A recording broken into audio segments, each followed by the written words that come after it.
The coffee in my hands had gone from lukewarm to morgue slab cold. I didn't drink it. It was a prop, something to anchor my hands to while I watched the most surreal, stomach churning, high definition rerun of my life. Or, more accurately, my previous life. The conference room at Pinnacle Media was exactly as I remembered it: sterile, soulless, and smelling faintly of corporate desperation and expensive air freshener. On the far wall, a projection screen displayed a PowerPoint presentation that was so familiar it made my teeth ache. My PowerPoint presentation, my concept, my 3 years of work. And there, standing in front of it all, was my sister, Jade. She was clicking through the slides with a little remote, her voice a smooth, confident melody of lies.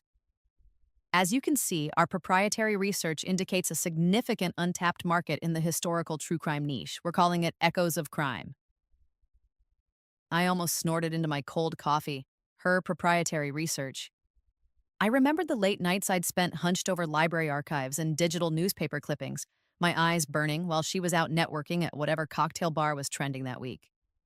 The name was mine, the branding was mine, the entire goddamn concept was mine. "This is impressive, Jade," Harrison Webb, the CEO of Pinnacle, purred from his throne at the head of the mahogany table. My former crush, my current number one enemy. He looked just as handsome and twice as predatory as I remembered, his designer suit fitting him like a second skin. "Tell us about the research. Is it original?" "Here it comes," the little nervous laugh. "Any second now." Jade's perfectly glossed lips parted. "Heh," she chuckled, a sound like grinding glass. "Of course, we have a dedicated team."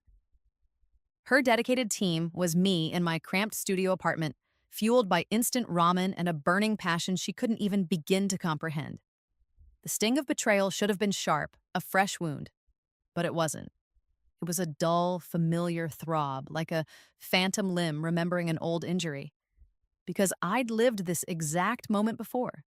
Every slide, every lie, every smug look from the executives who were about to sign away my future. The only difference was that last time, I was blissfully, tragically unaware. This time, my fingers weren't trembling from shock. They were trembling with the intoxicating, electrifying knowledge that I knew exactly what was coming next, and this time I was ready. One of the VPs, a man whose face looked permanently pinched from sniffing at things he deemed beneath him, gestured vaguely in my direction. "And your sister, Maya, Jade, you mentioned she has a similar hobby?" Jade's smile was a masterpiece of condescending pity. It was a look she had perfected over a lifetime of being the golden child while I was the quirky, artistic one, the weird one. "Oh, Maya's little podcast?" she said, her voice dripping with false affection. "It's sweet, really. A fun little project she does. I think she records in her closet with a $10 mic she bought off Amazon." A ripple of polite, dismissive chuckles went around the table. Harrison's was the loudest. It echoed in the sterile room, bouncing off the polished wood and glass. They were laughing. Laughing at my 3 years of blood, sweat, and tears. Laughing at the 50,000 loyal listeners I had cultivated, one episode at a time, from nothing. Laughing at the community I'd built, the stories I'd painstakingly unearthed. I tasted copper in my mouth, the sharp metallic tang of biting my tongue so hard I was surprised I didn't draw blood. I wanted to scream. I wanted to stand up on this ridiculously oversized table and list every single lie Jade was telling. I wanted to tell them how she'd borrowed my research notes, how she'd copied my content strategy verbatim, how she was a hollow, soulless thief wearing my ambition like a designer dress. But I didn't. I just sat there, my expression carefully schooled into one of mild confusion, of a deer caught in very expensive, very bright headlights. Because I remembered what happened last time. I remembered storming out of this meeting, heartbroken and screaming. I remembered the fight, the accusations, the complete and utter severing of ties. I remembered dying a few months later, alone, in a crumpled heap of metal on a rain-slicked highway, my mind a toxic cocktail of betrayal and despair. And then I remembered waking up. 6 months before this very meeting, gasping for air in my own bed, the morning sun streaming through my window like a second chance I never asked for but was damn well going to use. So instead of screaming, I observed, I let the rage cool and harden into something else, something cold, sharp, and useful. I became a scientist, and this boardroom was my petri dish. I studied each face, cataloging them for my revenge in progress. Harrison Webb, with his perfect hair and empty eyes, who would use my feelings for him to manipulate me. Check. The pinched face VP, who probably thought a podcast was a type of vegetable. Check. The other executives, nodding along like a row of expensive bobbleheads, their only real talent being the ability to smell money. Check. And Jade. Oh, Jade. I watched the way her perfectly manicured, blood-red nails tapped against her stolen notes. My notes. I saw the faint sheen of sweat on her upper lip, a tell I knew she had when she was lying through her teeth. I breathed in the air, a weird mix of Harrison's obnoxiously potent cologne and the rich, leathery scent of the chairs, and filed it away in my memory palace of damning evidence. The fluorescent lights hummed overhead, a monotonous, droning sound that cast harsh shadows on everyone's faces, making them look like a pack of well-dressed jackals circling a kill. Last time, I was the kill. I was the unsuspecting lamb led to the slaughter by my own sister. This time, I was the hunter. And I had 6 months of foreknowledge, a heart full of scar tissue, and a beautiful, meticulous, and gloriously petty plan already starting to brew. I let a small, genuine smile touch my lips. Let them laugh. The best punchlines are always the ones you don't see coming. Sunday dinner at the Chen family home was usually my sanctuary. The smell of Mom's pan-fried dumplings, the sound of Dad's terrible jokes, the familiar comfort of the house I grew up in. Tonight, it felt like a foreign country where I was the only one who didn't speak the language of bullshit. "We are just so proud of you, JD," Mom gushed, placing a mountain of dumplings on my sister's plate. "A big, important job at Pinnacle Media. Such a brilliant career breakthrough." Dad beamed from the head of the table. "That's my girl. Knew you always had it in you. A real go-getter." I watched Jade soak it all in, batting her eyelashes and accepting the praise with a sickeningly humble, "Oh, it was nothing, really." "Nothing but grand larceny, you mean?" The aroma of sesame oil and soy sauce, a scent that usually felt like a warm hug, turned my stomach. It was a slow, dawning horror, realizing that they weren't just ignorant of the theft. They were complicit in their own way. They had never once asked me about my podcast with this much enthusiasm. To them, my passion was a hobby.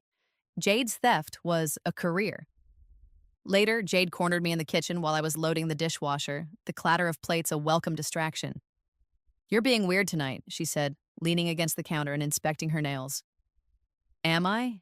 I replied, not looking at her. "Just tired."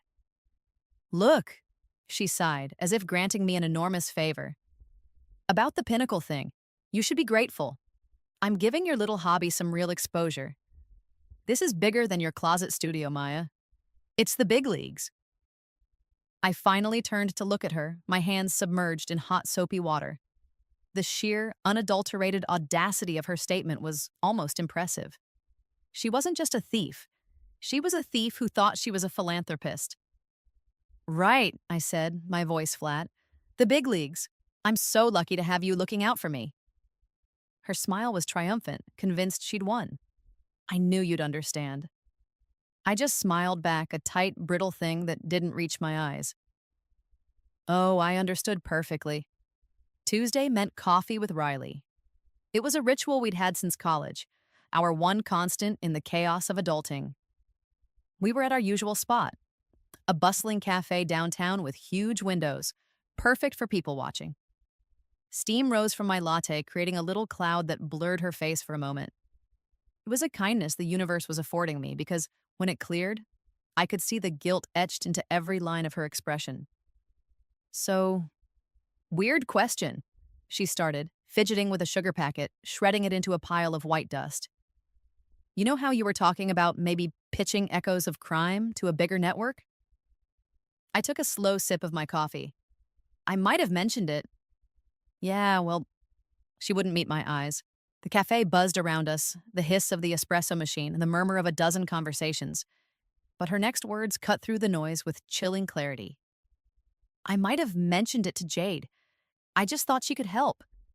You know, with her connections. I didn't think she would." She trailed off, finally looking up at me, her eyes wide and pleading.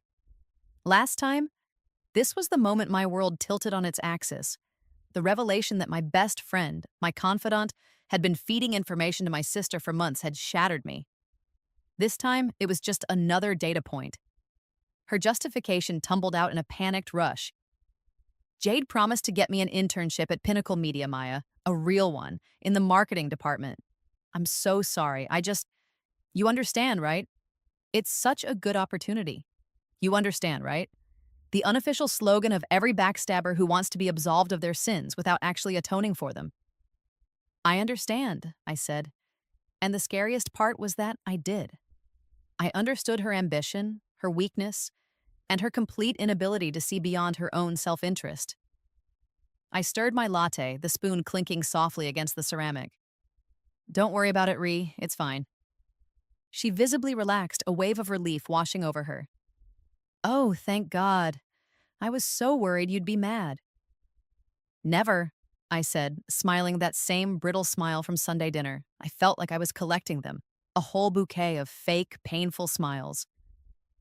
That night, my phone buzzed with a text from a number I knew all too well. Harrison Webb. Hey, Maya, heard you were at the meeting today. Want to grab drinks? I have some exciting news about your podcast. The bait. Last time, I'd been so pathetically giddy. Harrison Webb wanted to see me. This time, I saw the hook for what it was. I agreed to meet him at Sky, a rooftop bar so pretentious it had its own signature ice cube shape. The city lights glittered below us like a carpet of shattered diamonds, a million false promises twinkling in the dark. So, Harrison began, leaning in close, his voice a low thrum over the generic lounge music. Jade's presentation was fantastic, but she mentioned it was all inspired by you, your raw talent. He placed his hand on my wrist as he spoke. It wasn't a warm, friendly touch. It was a brand. Calculated, cold, and proprietary. He was marking his territory. We're bringing the concept in-house, he continued, his thumb stroking my pulse point. And we want you to be a part of it. We see real potential in you, Maya.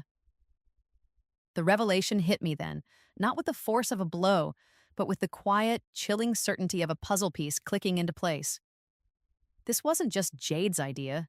Harrison had seen my numbers. He knew my podcast had a dedicated following. He wanted my audience, my content, but he wanted it polished, packaged, and controlled by Pinnacle.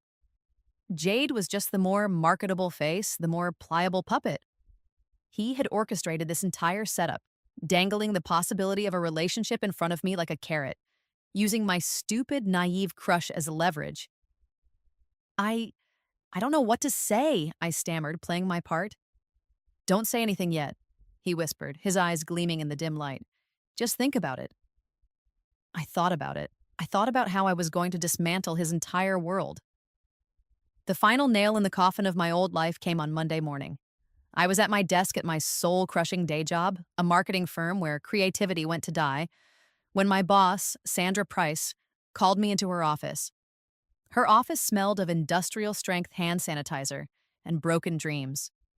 She was a woman who communicated exclusively in corporate jargon, a walking, talking LinkedIn post. Maya, she said, not bothering with pleasantries. As you know, we're going through a period of strategic restructuring to optimize our synergistic workflows. Oh God, here we go. Unfortunately, she continued, peering at me over her glasses, your position has been identified as redundant in our forward-facing operational model. Fired. She was firing me in the most bloodless, buzzword-laden way possible. In my past life, this had sent me into a spiral of panic. It was the final push that made me feel so worthless, so desperate, that I almost took the insulting deal Pinnacle eventually offered. But my new, all-knowing brain was working overtime. Sandra was friends with Jade on social media. They went to the same yoga studio. A quick, hypothetical search in my memory bank of the future confirmed it. Sandra had lunched with Jade last week.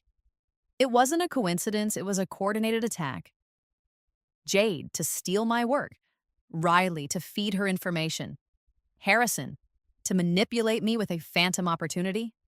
And Sandra to cut my legs out from under me, to make sure I was desperate enough to crawl back to them on my hands and knees. The four people I trusted most, in their own unique ways, had conspired to systematically gut my life. I stood up, gathering my things. "Thank you for the opportunity, Sandra," I said, my voice eerily calm. She looked surprised by my lack of tears. "Of course, Maya. We wish you the best in your future endeavors." I walked out of that office not with a box of my personal belongings, but with a finalized list of targets. The game was officially on. The first shot was fired digitally. I came home from my last day of redundancy and opened my laptop. My routine was automatic. Check my podcast analytics, see the new download numbers, read the comments from my listeners. It was the one thing that kept me going. But tonight, something was wrong. My podcast dashboard was blank. A bright red banner screamed across the top of the screen. "Error. This content has been removed due to a copyright infringement claim." I clicked through to the other platforms. Spotify, Apple Podcasts, Stitcher, all gone. Wiped clean, as if 3 years of my work had never existed. My stomach dropped, the familiar rage bubbling up, hot and acidic. I knew who was behind this even before I saw the official legal notice in my email. The screen's glow was the only light in my dark studio apartment. I scrolled down the page of dense legalese until I saw the name of the complainant, printed in stark black and white. Jade Chen, on behalf of Pinnacle Media. She hadn't just stolen the concept.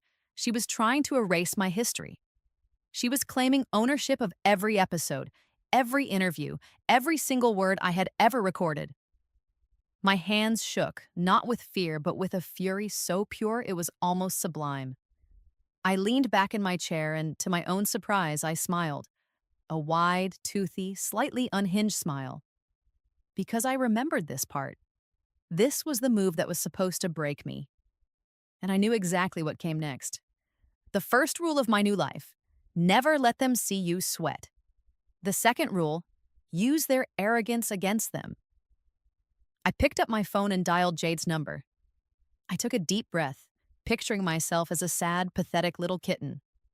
I thought about lost puppies and rainy days. When she answered, my voice was a perfect symphony of confused, wounded vulnerability. "Jade?"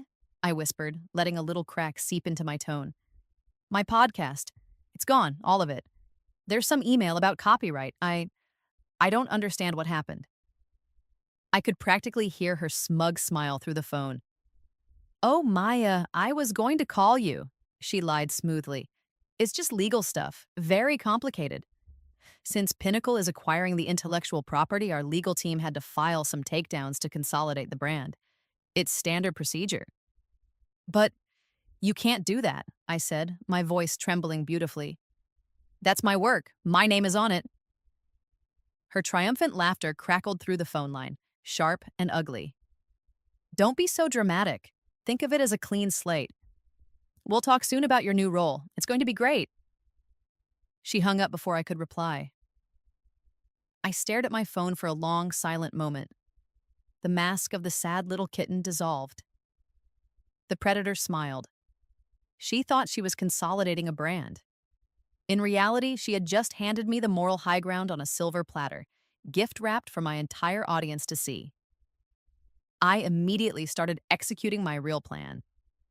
My most influential listener was a man named David Kim.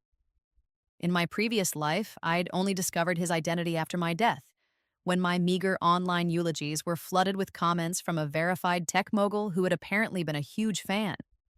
He'd posted about how my work inspired a new project of his.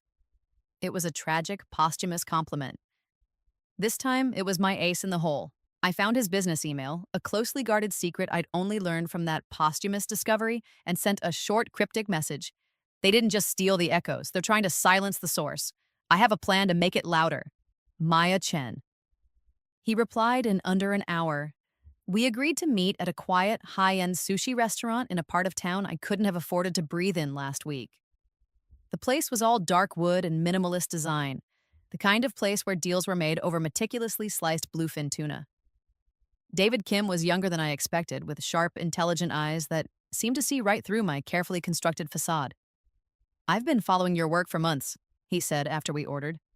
"You have a rare talent for narrative. When your feed went dark today, I assumed something like this was happening." The sharp burn of wasabi on my tongue focused my determination. They stole it all, I said simply. My sister and Pinnacle Media. I know, he said. I make it my business to know about intellectual property theft in the digital space. It's a pet peeve. He pushed a small plate of Toro toward me. So, what's your plan to make things louder? This was it, the moment of truth. I don't want to fight them for the old content. Let them have the ashes. I want to build something new, something they can't touch. An exclusive, creator-owned podcast network, high production value, A-list guests, and a platform that values and protects its artists. But I need backing, significant backing. David Kim didn't even blink. He picked up a piece of sushi with his chopsticks, dipped it in soy sauce, and ate it in one bite. He chewed thoughtfully for a moment. I'm not just a fan, Maya, he said. I'm an investor. I've been looking for a venture to disrupt the audio space. It seems that venture just found me. He extended his hand across the table. Let's build an empire, but for now we keep it completely silent. Let them think you're beaten. I shook his hand, the deal sealed over raw fish and a shared hatred for content thieves. Jade's version of Echoes of Crime, now a Pinnacle Media original, launched a week later with a massive marketing blitz. Billboards, social media ads, press releases. It was everywhere, and it was a spectacular failure. Jade was a good presenter, but she wasn't a storyteller. Her delivery was wooden. Her voice lacked the passion and intimacy that my listeners had connected with. The scripts, cobbled together from my stolen notes without the soul I'd poured into them, felt hollow. I watched with serene satisfaction from my apartment, a cup of calming jasmine tea in my hand, as the online world turned on her. My former listeners were not fooled. They were furious. The comment sections were a bloodbath. This is a soulless corporate ripoff of Maya Chen's podcast. Where is Maya? What did you do to her? #Justice for Maya. The original had heart. This just has an ad budget. Unsubscribed. The hashtag #Justice for Maya started trending. The reviews tanked. The listenership numbers, after an initial spike from the marketing, fell off a cliff. My phone rang. It was Harrison Webb. The cool, confident purr was gone from his voice. It was replaced by a tight, strained panic. Maya, he said, his voice clipped. The launch isn't going as expected. The feedback, it's not great. We need to talk about the Jade situation. Oh, I said, taking a delicate sip of my tea. Is there a problem? The emergency family dinner was not optional. Mom called me, her voice trembling, and basically ordered me to come over. The air in the house was thick with failure. Jade was a wreck. Her face was pale, her eyes red-rimmed. She hadn't touched her dumplings.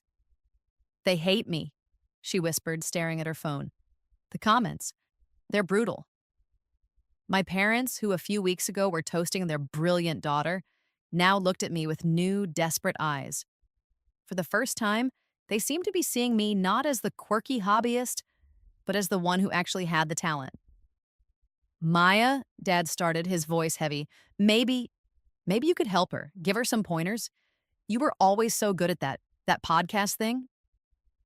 I just looked at him, my expression a perfect blank canvas for them to project their hopes onto. I said nothing. My phone buzzed on the table, a frantic series of texts from Riley. Riley, OMG Maya, this is a disaster. Riley, Pinnacle is freaking out. My internship is on the line. Riley, you have to help fix this. Please. You know how to talk to your listeners. I read the text, took a slow, deliberate bite of a dumpling. It tasted like victory, and put my phone back down, screen facing the table.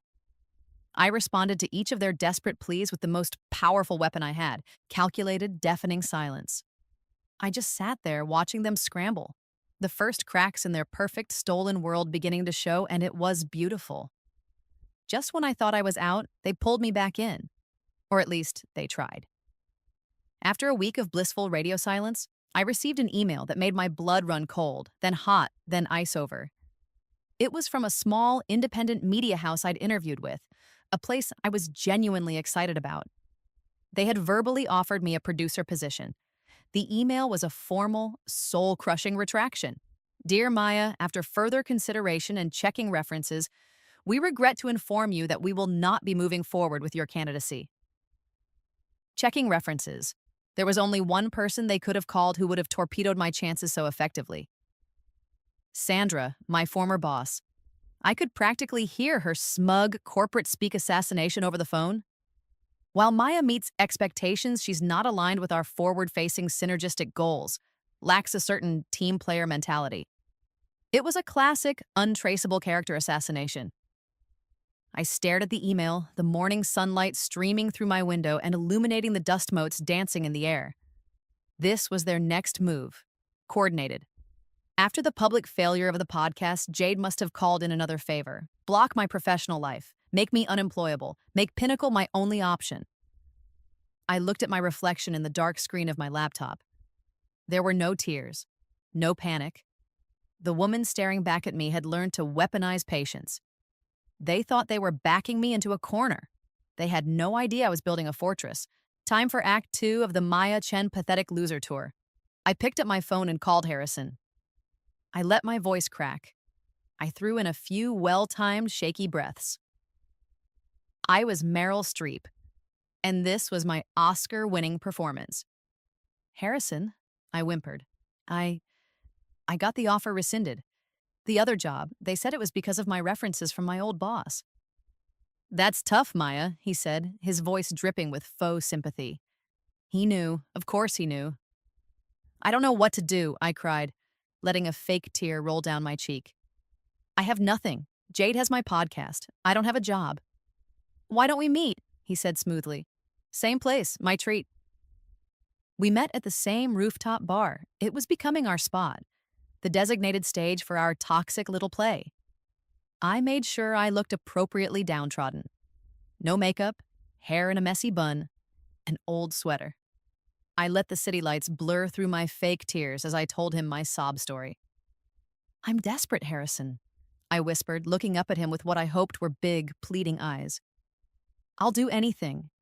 Any opportunity at Pinnacle, I just need a chance. The look on his face was pure predatory satisfaction. He thought he had finally broken me. He leaned in, his cologne in suffocating cloud of arrogance. All right, Maya, he said, patting my hand condescendingly. I think I can pull some strings. It won't be glamorous, an unpaid internship.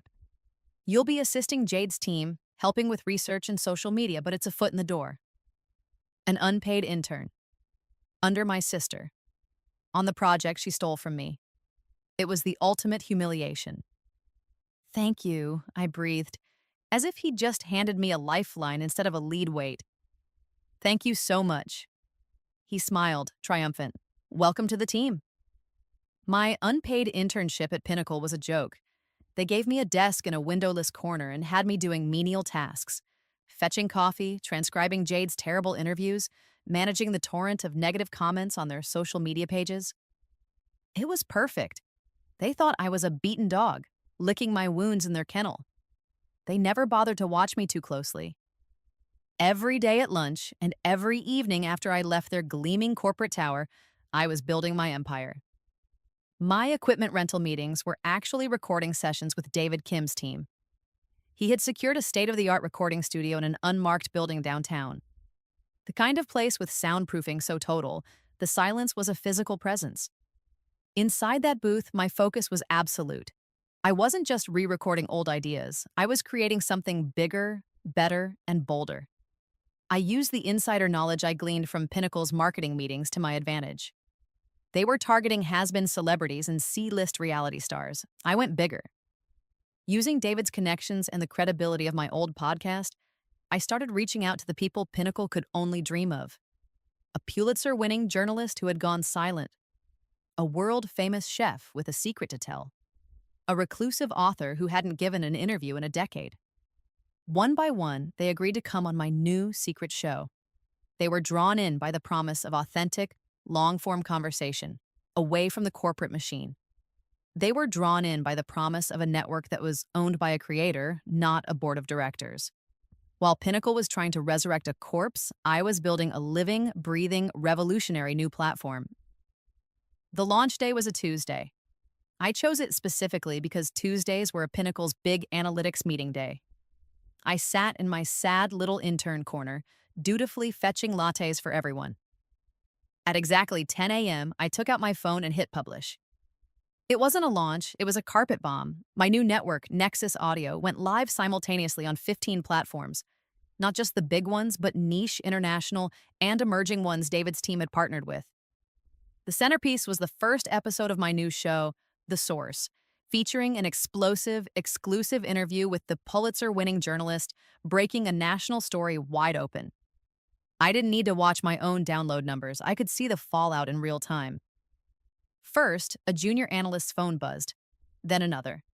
An editor swore under his breath. Soon, every phone in the glass-walled conference room was vibrating, lighting up with notifications. Jade's face went from smug to confused to sheet white in the span of 90 seconds. Harrison stormed out of the meeting, barking into his phone. I took a sip of my own coffee, which I'd had the foresight to buy from my favorite cafe on the way in, and watched the chaos unfold. The aroma of fresh croissants from the bag on my desk mingled with the sweet, sweet scent of their dawning horror. Industry blogs were exploding.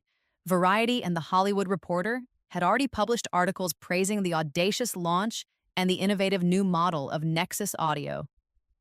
Jade's phone started ringing, a frantic, incessant buzz from panicked Pinnacle executives. She stared at it, then at me across the room. Her eyes were wide with a horrifying, beautiful understanding. She finally knew. The fallout was even more glorious than I could have imagined. Sandra, my old boss, apparently lost her mind. She stormed into my apartment that evening, her face a blotchy mask of fury. "Corporate espionage," she shrieked, waving her phone at me.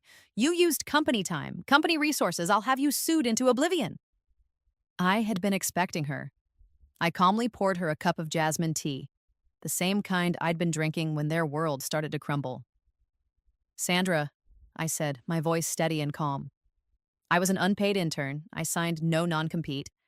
I used my own lunch breaks and my own equipment. Your threats are as empty as your corporate mission statement." I handed her the teacup. Her hands were shaking too much to take it. She stared at me, sputtering, realizing I was right. There was nothing she could do. Minutes after she stormed out, Riley arrived. She didn't even knock, just burst through the door, tears streaming down her face. She had clearly been fired from the internship that had never really started. "How could you?" she sobbed. "You let me think. You made me believe you planned this all along." "Yes," I said. There was no point in lying anymore. "I did." The look on her face, a mixture of shock, betrayal, and a strange, dawning respect, was something I would treasure for a very long time. After they both left, my apartment was quiet. The silence wasn't empty. It wasn't lonely. It was the sound of victory. It was the sound of my enemies self-destructing. It was the sound of a plan coming together perfectly. Just when I thought the universe had run out of plot twists, my phone rang with a number from an unknown area code. I almost ignored it, assuming it was another panicked call from someone at Pinnacle, but something made me answer. "Is this Miss Maya Chen?" a dry, formal voice asked. "Speaking." "My name is Arthur Covington. I am the executor of the estate of the late Eleanor Chen, your grandmother."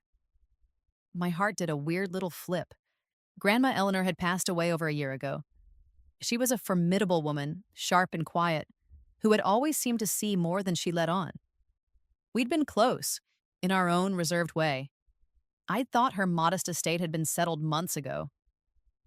"There's the matter of a secondary inheritance that I need to discuss with you in person," Mr. Covington continued. "It was conditional." The next day, I found myself in a law office that smelled of old leather, aging paper, and secrets. Mr. Covington, a man who looked like he'd been born in a three-piece suit, slid a thick portfolio across a polished mahogany desk. "Your grandmother was a very shrewd woman, Miss Chen," he said.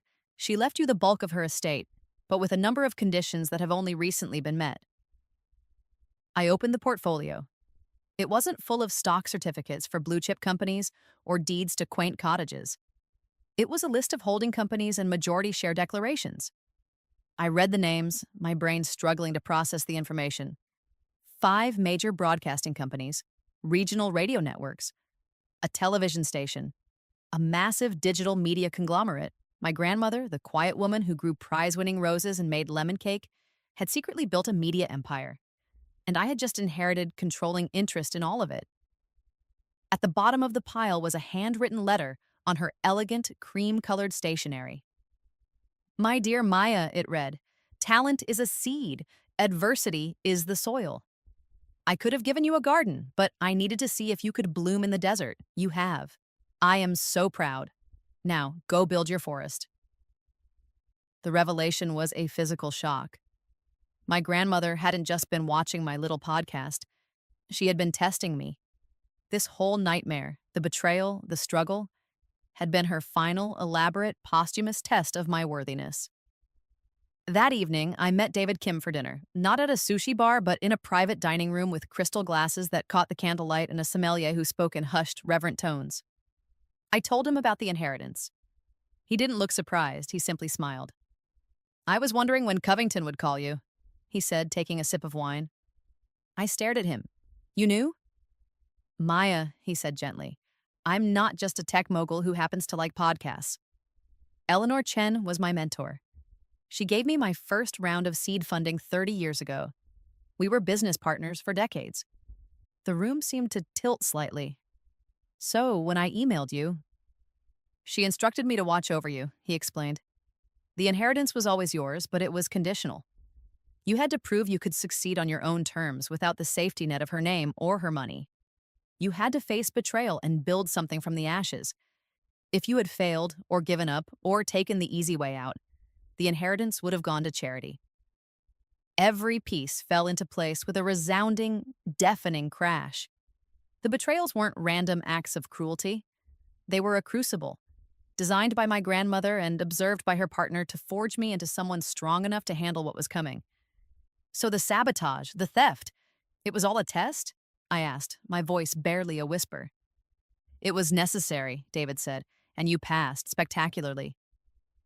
A week later, I wasn't in a stuffy law office. I was in a glass-walled boardroom on the 80th floor of a skyscraper, overlooking the city where I had once felt so powerless. My company, Nexus Audio, was formally merging with the Chen Media Group, backed by David Kim's venture capital firm. The contract signing was a media event. Cameras flashed, their light bouncing off the skyline. Fountain pens, heavy and expensive, scratched across papers worth hundreds of millions of dollars, creating the world's largest independent podcast and audio network. The room was filled with industry titans. Executives from Spotify, Apple, and every other major player were there.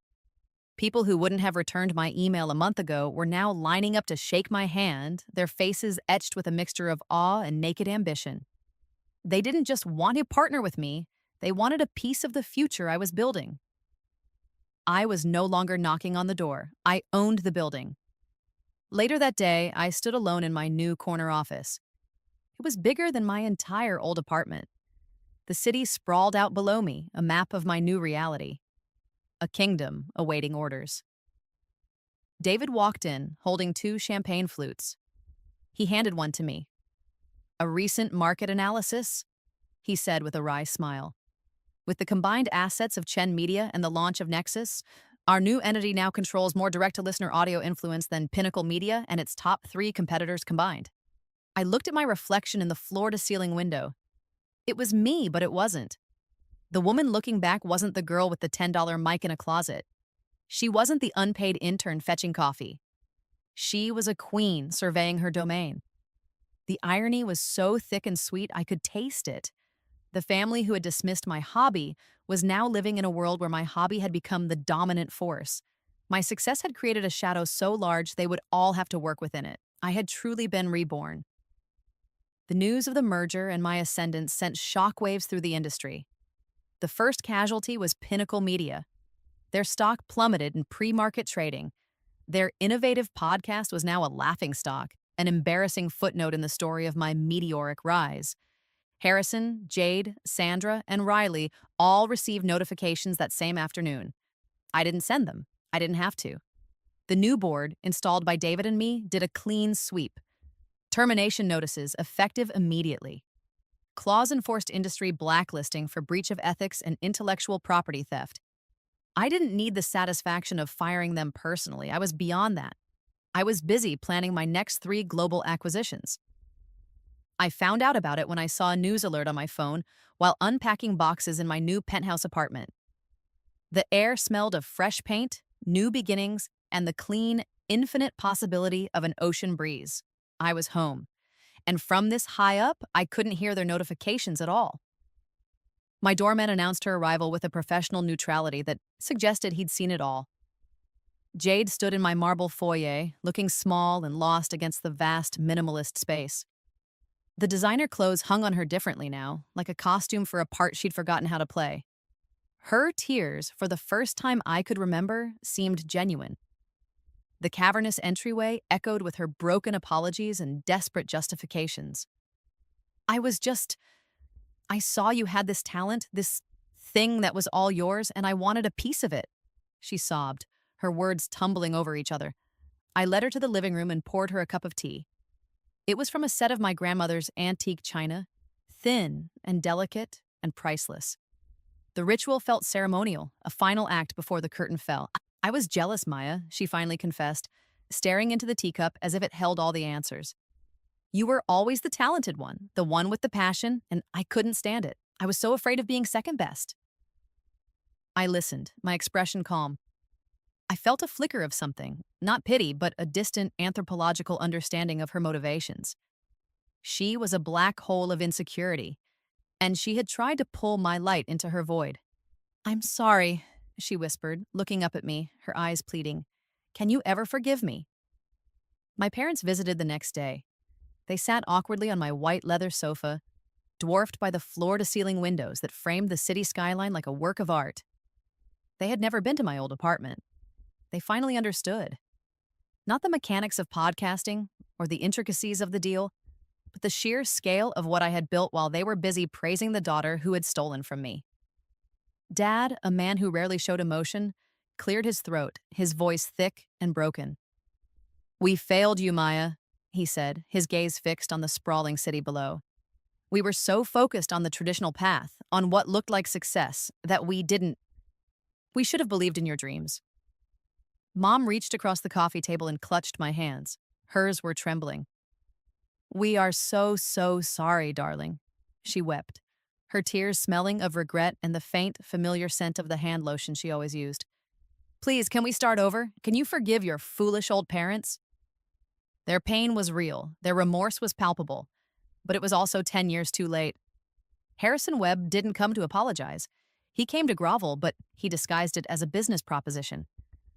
He arrived at my office, my real office, the one with the view, wearing an expensive suit that looked a size too big for his diminished confidence. The power dynamic was so completely, deliciously reversed. I sat behind my massive desk while he perched on the edge of a visitor's chair. Maya, he began, his voice trying for its old, smooth cadence and failing. What you've built is extraordinary. Truly, Pinnacle is struggling, I won't lie. But I see a path forward, a merger, a strategic partnership. We could combine our resources, your vision, and my infrastructure. He was offering me the scraps of his crumbling empire, hoping I'd be flattered. He was trying to frame his desperation as an opportunity for me. His usual cologne couldn't mask the faint, acrid scent of panic. He watched my face, looking for a sign, a flicker of the old, naive girl who used to crush on him. He didn't find her. He was talking to a stranger. And as he spoke, he finally began to realize that I held all the cards, and I had no intention of letting him back in the game. Riley's attempt was the most personal, a handwritten letter delivered by courier to my penthouse. It was on the thick, cream-colored stationery she always used, the kind we'd picked out together in a little shop after our college graduation. I read it that evening on my private terrace, a glass of expensive red wine in my hand, the city lights twinkling below like a fallen constellation. The letter was a chronicle of our friendship, from our first day as roommates to the coffee shop where she sold me out. It was filled with shared memories, inside jokes, and a desperate, heartfelt plea for another chance. I know I broke something precious, she wrote on the final page, but I hope you remember the girl I was before I got scared and stupid. I miss my best friend. I hope she's still in there somewhere. I folded the letter carefully, the crisp paper cool against my fingers. I thought about the easy laughter we used to share, the late night talks, the feeling of having a person who just got you. A part of me mourned that loss deeply, but my decision had already crystallized, clear and hard as winter frost. I invited all four of them to a private dinner, not at my home or my office, but at a neutral, obscenely expensive restaurant with a private room. The air in the room smelled of high-end wine, artisanal bread, and a tense, unspoken finality. They sat around the table, a collection of ghosts from my past life. They each made their case again, their voices overlapping in a cacophony of desperation. Jade pleaded for family. My parents pleaded for forgiveness. Harrison pleaded for a business lifeline. Riley quietly pleaded for friendship. I let them all speak without interruption. I listened patiently, my hands resting in my lap. When they were all finished, a heavy silence fell over the room. They all looked at me, their faces a mixture of hope and fear. This was it, the final judgment. I looked at each of them in turn, Jade, Mom and Dad, Harrison, Riley. Then I gave my answer. It wasn't angry, it wasn't vengeful, it wasn't emotional at all. It was simple, final, and delivered with the perfect, unshakable calm of someone who had already moved on. No. The deck of the yacht was cool beneath my bare feet. I stood at the railing, a mug of hot coffee warming my hands, and watched dawn spill across the Pacific Ocean like a watercolor painting. The sky bled from inky violet to soft pink to brilliant gold, the sun cresting the horizon in a silent, breathtaking explosion. The air tasted of salt and freedom. My phone buzzed on the table beside me, a relentless stream of notifications. Congratulations from global media leaders, partnership offers, market updates. I glanced at it, then set it back down, screen side down. That world could wait. The horizon stretched out before me, vast and unbroken. It was a clean slate, a promise of 1,000 new adventures, documentaries to film, stories to tell, worlds to explore, that I was finally completely free to pursue. There were no ghosts here, just the endless blue of the sea and the sky. Back in the city, the penthouse buzzed with a different kind of energy. I was hosting a dinner party, but the guest list was new. David Kim was there, deep in conversation with a brilliant documentarian I admired. The reclusive author I'd interviewed was laughing with my new head of production. Innovators, artists, thinkers, my new tribe. Laughter and intelligent conversation flowed through the rooms, which I'd filled with jasmine plants, their sweet fragrance a constant reminder of new growth. I stood back for a moment, just observing. These people valued me for my mind, for my vision, not for my family connections or what I could do for them. They were partners, collaborators, friends. The city lights twinkled below, the same lights that once seemed like false promises from a rooftop bar. Now they just looked like a beautiful backdrop to a life I had built myself, on my own terms. I decided to record one last episode of The Source myself. I sat in the sound booth of the studio I had built from a dream, a place that was now the nerve center of a global network. The silence was perfect, the acoustics capturing every nuance of my voice. The microphone, a top-of-the-line Neumann, felt comfortable and familiar in my hand. It was a long way from the $10 mic in my closet. The levels danced across the digital displays, a beautiful green wave of technology serving art. I didn't tell a story of crime or betrayal. I told my own. I thanked my listeners, the millions of them, all over the world, for their support. I thanked them for seeking justice for me when I couldn't. And then I announced my next chapter. I was handing over the host chair of The Source to the Pulitzer-winning journalist I'd first interviewed. I was stepping back from the daily operations, promoting my trusted second-in-command to CEO. I was going to focus on what I loved, finding and telling incredible stories. I was starting a documentary film division. 3 months later, I was halfway up a mountain in New Zealand. A heavy pack was strapped to my back, containing only the essentials: a tent, a sleeping bag, water, and food. The air was clean and sharp, scented with pine and damp earth, and it felt like it was cleansing my very spirit. I climbed alongside other hikers, strangers from all over the world.